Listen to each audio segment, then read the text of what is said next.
بسم اللہ الرحمن الرحیم۔ ناظرین کرام، آج کا ویڈیو انتہائی لازمی ہے، اس کو آخر تک ضرور دیکھیں۔ آج کے اس ویڈیو میں آپ لوگوں کو ایسے عمل بتانے والا ہو جو عید الفطر کے نماز کے بعد کرنا ہے، اور انشاءاللہ العزیز یہ عمل آپ کی زندگی بدل ڈالیں گے۔ جب ایک بندہ عید کے نماز کے لیے عیدگاہ یا مسجد جاتا ہے تو راستے میں اس کے تمام گناہ معاف کر دیا جاتا ہے، اور جب عید کے نماز ہو جاتا ہے تو خطبہ سے پہلے وہ وقت اور خطبہ کے بعد وہ وقت انتہائی بارک ہوتا ہے۔ اس وقت یہ عمل کر لینا۔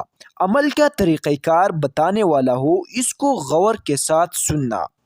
سب سے پہلے ایک مرتبہ درود شریف پڑھنا ہے، اس کے بعد 21 مرتبہ یا حیو یا قیوم یا حیو یا قیوم پڑھے، اور اس کے بعد 21 مرتبہ الملک الملکی الملک الملکی کا ورد کرے۔